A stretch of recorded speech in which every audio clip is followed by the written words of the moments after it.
In the middle of Osaka Bay in Japan, Kansai International Airport stands there like something that should not exist.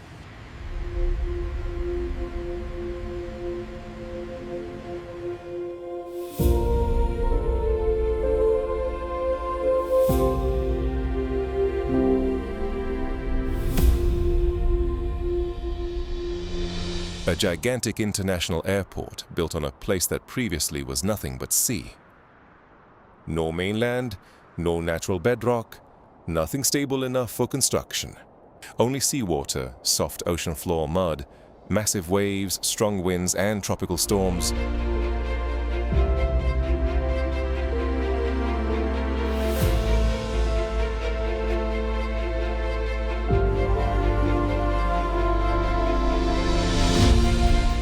But the most astonishing thing is that Japanese engineers looked at all of those conditions and then decided to build an entire international airport in the middle of the ocean.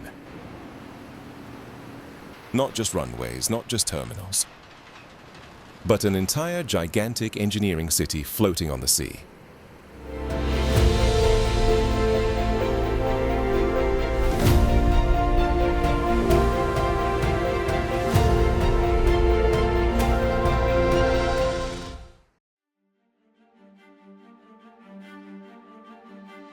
When people look at Kansai today, many think it is simply a modern airport. But that is only the surface of the story, because this airport was not built on land. Humanity first had to create the land before building the airport. That made this project one of the boldest land reclamation projects in modern history.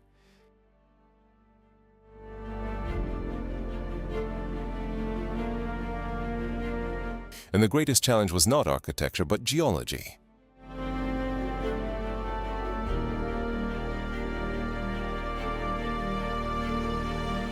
The entire Osaka Bay area sits on extremely deep layers of soft marine mud.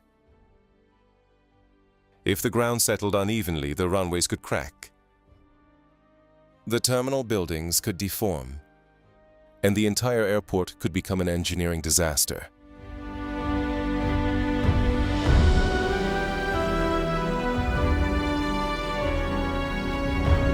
In the beginning, this place was nothing but open ocean. Survey ships began scanning across Osaka Bay. Engineers measured the depth of the seabed. They examined the soft clay layers underneath and calculated the level of future ground settlement.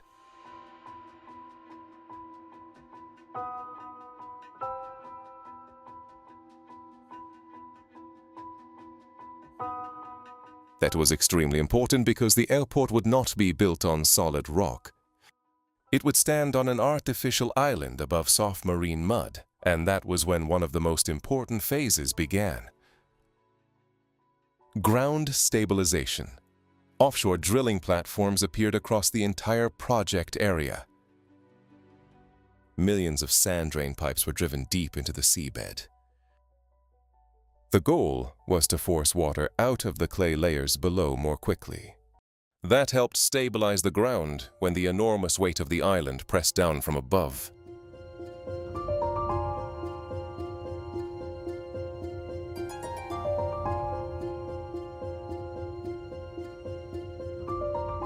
Without this step, the entire airport could sink unevenly over time. After stabilizing the ground, the process of creating the artificial island began.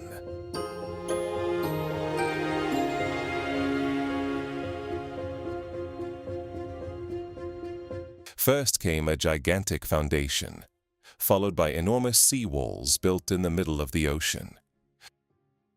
Massive rocks and protective concrete blocks were dropped into the water layer by layer. Floating cranes operated continuously out at sea.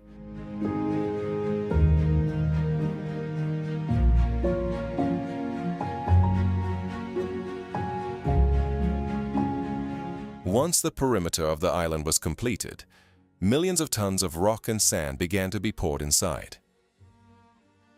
Material transport barges appeared across Osaka Bay for many years. Bulldozers and rollers operated continuously on the new land, rising above the sea surface.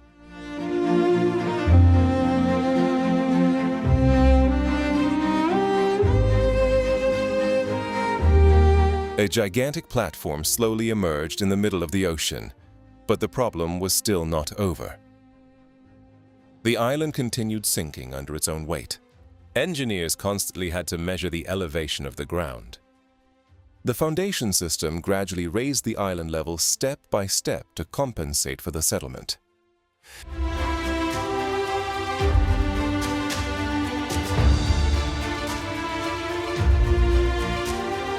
That made Kansai feel more like a living structure than a fixed island.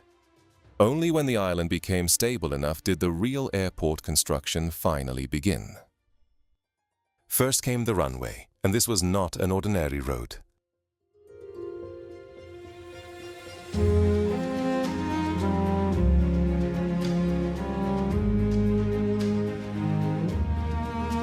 It had to be precise enough for aircraft weighing hundreds of tons to land at extremely high speeds.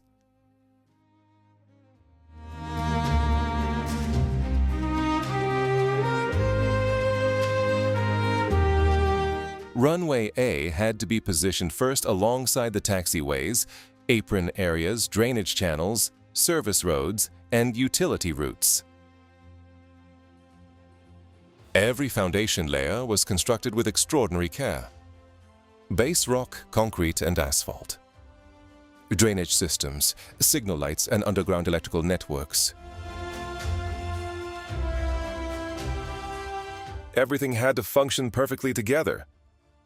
Even a small, uneven settlement in the pavement could affect flight safety.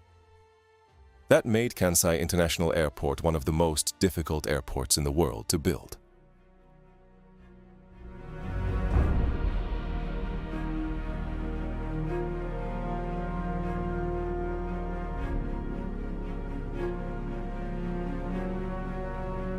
But perhaps the most iconic part of the airport is Terminal 1. The structure was designed by architect Renzo Piano. The terminal is not tall and heavy like many other airports. It is long, low, aerodynamic, and horizontal.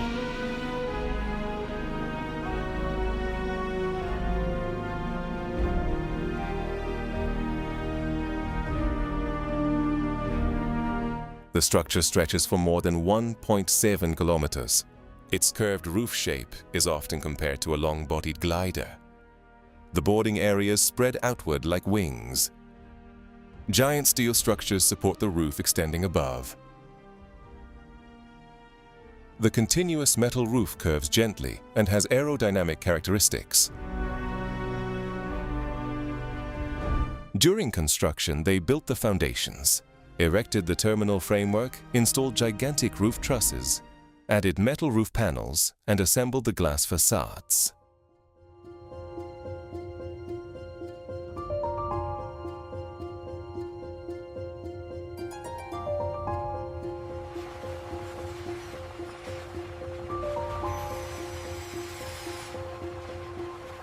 Large glass walls open directly toward the aircraft area facing the sea. Inside, the terminal became a gigantic open space for international passengers. Aircraft position markings and painted lines were all completed. Ground electrical systems were connected, and operational equipment had been tested.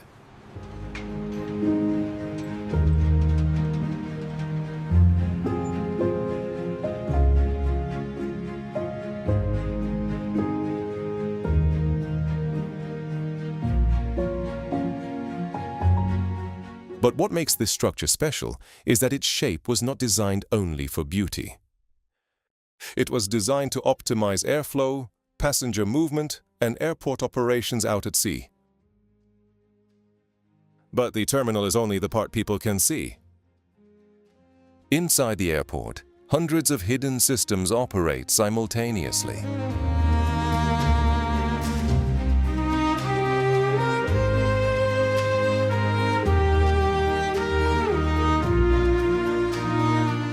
automated baggage systems, massive electrical networks, underground fuel systems, storm drainage systems, and pumping stations operating continuously to protect the airport from flooding.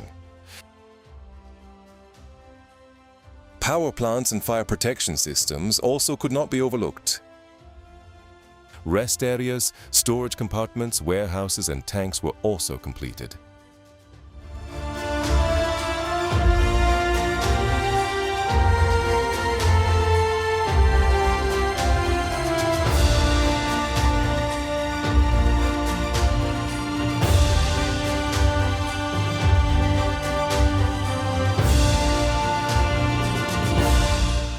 In an airport located in the middle of the sea, the drainage system is almost as important as the runway itself. Just one small failure could paralyze the entire operation.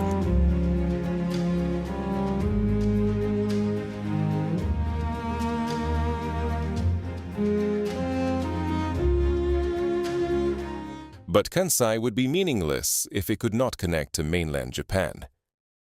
That is why a gigantic bridge was built to connect the airport with the city of Osaka. This is Skygate Bridge R. The bridge became the lifeline between the airport and the mainland.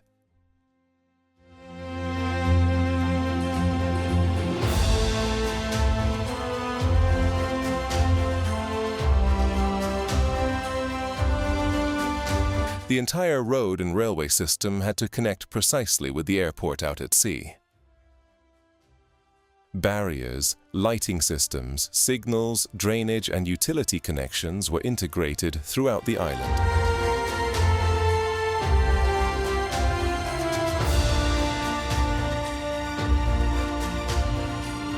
At this point, the airport was no longer a construction site. It was gradually becoming a complete offshore transportation system.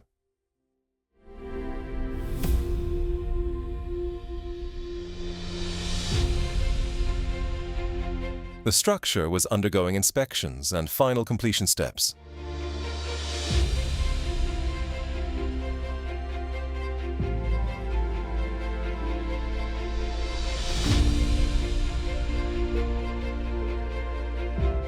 After many years of construction in the middle of the ocean, Kansai International Airport was finally completed. A gigantic international airport built in a place where previously no land had existed at all. And perhaps the most astonishing thing about this project is that humanity did not simply build an airport in the sea. They created the land itself in order to build it. But what makes Kansai truly special is not only engineering. It is the patience and ambition of modern humanity. An artificial island, a runway in the middle of the ocean, a gigantic terminal floating in the seas of Japan.